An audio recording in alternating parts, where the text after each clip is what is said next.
Subscribe करें और bell दबाएं ताकि कोई खबर रह न जाए। बिस्मिल्लाहिर्रहमानिर्रहीम। यहाँ पर आज फिर एहतसाब अदालत में हम पेश हुए हैं नारोवाल स्पोर्ट सिटी केस के लिए, जिसकी कोई कार्रवाई नहीं हुई, बल्कि अब 23 तारीख पड़ गई है। और ये उस नाम नहाद एहतसाब की कहानी है जो इमरान नियाज़ी ने मुस्लिम लीग नून हुकूमत के ख़िलाफ़ शुरू कर रखा है, जिसकी पुश्त के ऊपर कोई हक़ाइक़ नहीं है, कोई बुनियाद नहीं है। सिर्फ़ और सिर्फ इमरान साहब की नफ़रत, हसद, झूठ और बहतानबाजी है। और आपने देखा कि वो शख्स के जो दूसरों को इल्ज़ाम देता था, अब सामने ये आया है कि ख़ुद इमरान नियाज़ी साहब खानसामाओं, चपड़ासियों, ड्राइवरों, कंप्यूटर ऑपरेटरों और पता नहीं किस किस के खातों में बाहर से पैसे मंगाते रहे। और मुझे यकीन है कि जल्द ही इमरान नियाज़ी साहब का भी पकौड़े वाला और फालूदे वाला बरामद हो जाएगा, जिसके खातों में ये पैसे आते रहे हैं। तो जो शख्स ख़ुद पाकिस्तान की सियासत में सबसे बड़ी मनी लॉन्ड्रिंग का मुर्तकब हुआ है, आज वो दूसरों पर कीचड़ उछाल रहा है। और एक एक करके अल्हम्दुलिल्लाह इनके झूठ का पोल खुल रहा है। लंदन में जो डेली मेल के केस की इब्तदाई हियरिंग हुई है, उसमें भी ये हुकूमत और इसके जो पैरोकार हैं वो झूठे पड़े हैं, और वहाँ पर अपने इल्ज़ामात के तायीद में कोई सबूत पेश नहीं कर सके, जिससे कि वो हाईएस्ट लेवल डेफेमेशन केस मुकर्रर हुआ है। और मुझे यकीन है इंशाअल्लाह कि समाअत के दौरान ये मज़ीद बेनकाब होंगे। इसी तरह मैं बार बार कहता हूँ कि ये झूठे इल्ज़ामों पर, इल्ज़ाम तराशियों पर अपोजिशन की किरदार कुशी करते हैं। मेरे पे 2 साल से मुल्तान सक्खर मोटरवे का इल्ज़ाम लगाया गया है कि मैंने 70 अरब रुपए कमीशन लिया है, और मैंने सुना था 2 साल पहले कि उसकी कोई JIT बननी है। अभी तक जे नहीं बनी, तो पता नहीं JIT कब बनेगी। और ये 5 साल ऐसे ही गुजर जाएंगे। मैंने पहले भी चीफ जस्टिस सुप्रीम कोर्ट को इस्तदा की थी कि मेरे पे 70 अरब रुपया मुल्तान सक्खर मोटरवे में कमीशन किकबैक लेने का जो इल्ज़ाम लगा है, उसका सुओ मोटो नोटिस लें, चूँकि ये हुकूमत उस मंसूबे में चीन की दोस्त मुल्क को बदनाम कर रही है। उस मंसूबे का सारा पैसा चीन ने बराह रास्त अपने कॉन्ट्रैक्टर को दिया है। तो अगर मैंने 70 अरब रुपया हुकूमत के बकौल कमीशन लिया है, तो फिर वो मुझे चीन से ही मिल सकता है और तो कहीं से नहीं मिल सकता। तो एक ऐसा दोस्त मुल्क कि जो पाकिस्तान की मदद जिसने की है, उसको भी आपने इन तनाज़ों के अंदर झोंक दिया है। ये इस बात का सबूत है कि इनके पास कुछ दिखाने के लिए नहीं है। पाकिस्तानी मईशत का सत्यानाश कर दिया है। जवाब मांगते हैं तो कहते हैं NRO नहीं दूंगा। पाकिस्तान की खारजा पॉलिसी मलिया मेट हो गई है, पाकिस्तान तनहा हो गया है। जवाब मांगते हैं, मैं NRO नहीं दूंगा। आम आदमी महंगाई के नीचे कुचला जा चुका है, महंगाई काबू में नहीं आ रही। जब सवाल करते हैं, मैं NRO नहीं दूंगा। बिजली और गैस के बिल बेकाबू हो गए हैं। लोगों को हर महीने बिजली का झटका लगता है जब बिजली का बिल आता है। हम सवाल करते हैं, मैं NRO नहीं दूंगा। आटा चीनी महंगी होती जा रही है, सवाल करते हैं, मैं NRO नहीं दूंगा। जब हम पूछते हैं कि BRT मंसूबे का क्या बना, मैं NRO नहीं दूंगा।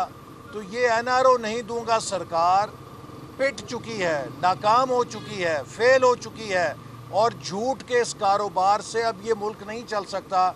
और मैं समझता हूँ कि जो लोग इस मुल्क के इन हालात तक पहुँचाने के ज़िम्मेदार हैं, उन्हें ज़रूर ये फ़ैसला करना होगा कि उनकी वफ़ादारियाँ किसके साथ हैं, पाकिस्तान के साथ हैं या इस जालसाजी के साथ हैं या इस झूठ के साथ हैं।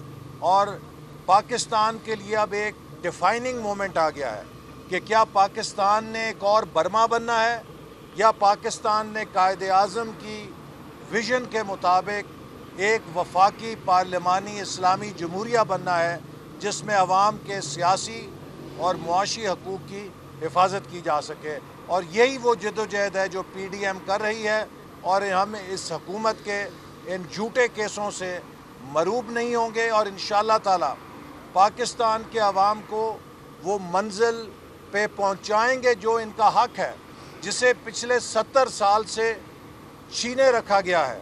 عوام کے ووٹ کو غصب رکھا گیا ہے، عوام کے ووٹ کو زیر دست کر دیا گیا ہے بجائے بالادست ہونے کے۔ تو عوام کے ووٹ کی حرمت اور اس کے تقدس کو انشاءاللہ کامیاب کریں گے۔ اس مہنگائی کے خلاف جدوجہد جاری رکھیں گے تاکہ مسلم لیگ نون کے ترقی کا وہ دور واپس آئے جس سے عام آدمی سکھ لے اور ملک ترقی کرے۔ اچھا، احسن اقبال صاحب، مریم نواز صاحبہ نے کہا تھا کہ عمران خان کو لانے والوں کے بڑوں کے فون آ رہے ہیں کہ آپ سینٹ میں ہماری حمایت کریں جو اوپن بیلٹنگ کی عمل سے، لیکن اس کے اگلے ہی روز D G I S P R نے کہا کہ ہمیں سیاست میں نہ گھسیٹا جائے۔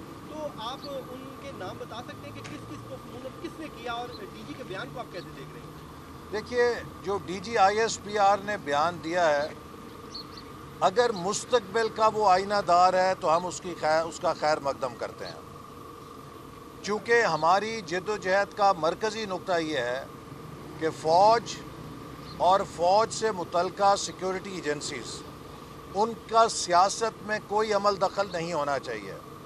یہ ملک کے لیے بھی بہتر ہے اور مسلح افواج کے لیے بھی بہتر ہے، چونکہ ہماری مسلح افواج کی جو سیکیورٹی ڈیوٹیاں ہیں وہ یہ تقاضا کرتی ہیں کہ پوری قوم ان کی پشت کے اوپر کھڑی ہو، اور اگر ہمارے سیکیورٹی ادارے کسی ایک جماعت سے منسوب ہو جائیں تو ان کی عوامی تائید میں کمی آ سکتی ہے۔ اس لیے یہ وہ نقطہ ہے جس پر سب جماعتیں متفق ہیں کہ فوج کا سیاست سے عمل دخل ختم ہونا چاہیے۔ لیکن کیا ماضی میں فوج کا سیاست میں عمل دخل تھا؟ تو اس کے اوپر مجھے ادب سے D G I S P R سے اختلاف کرتے ہوئے کہنا پڑے گا کہ ماضی میں ہمارے عسکری اداروں کا اور اسٹیبلشمنٹ کا بھرپور کردار رہا ہے۔ 3 مارشل لا فوج ہی نے لگائے ہیں نا۔ اسی طرح 2018 میں جو اس ملک کے اندر ایک منصوبہ بندی کے ذریعے تبدیلی لائی گئی، اس کے اوپر پوری دنیا کے میڈیا نے لکھا تھا کہ پاکستان میں اسٹیبلشمنٹ نے فیصلہ کر لیا ہے کہ مسلم لیگ نون کو ہٹا کے پی ٹی آئی کو لایا جائے گا اور الیکشن میں مسلم لیگ نون کو جیتنے نہیں دیا جائے گا۔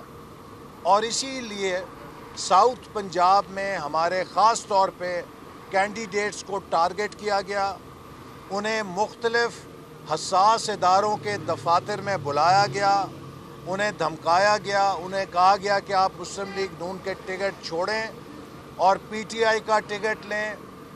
یہ وہ حقائق ہیں جو میرے کہنے سے سچ نہیں ہوں گے، یہ ہر اس شخص کے علم میں ہے جس سے یہ بیتی ہے۔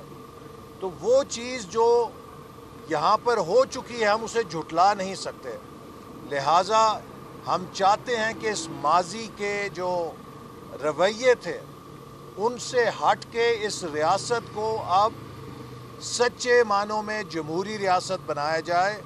پاکستان کے جنرلز پاکستان کے بارڈر دیکھیں، پاکستان کی سیاست پاکستان کے سیاستدان چلائیں، پاکستان کی عدالتیں جج چلائیں اور انصاف یقینی بنائیں، بیوروکریٹس دفاتر کو ایفیشینٹلی چلائیں، اور جو کاروباری حضرات ہیں وہ دیانتداری سے کاروبار کریں، تو یہ ملک جنت بن جائے گا۔ لیکن یہاں پہ ہر کوئی اپنا کام چھوڑ کے دوسرے کی کام میں ٹانگ اڑاتا ہے، اگر یہ ہوگا تو پھر یہ ملک آئین پہ نہیں چلے گا۔ اس لیے اگر D G I S P R نے مستقبل کے حوالے سے کہا ہے کہ فوج سیاست میں ملوث نہیں ہوگی تو ہم اسے ایک خوشائند اعلان سمجھتے ہیں، لیکن اس کا جو عملی ثبوت ہے وہی اس بیان کو پھر اعتماد دے گا اور اس میں وزن لے کر آئے گا۔ کافی ہوگی۔ सब्सक्राइब करें और बेल दबाएं ताकि कोई खबर रह न जाए।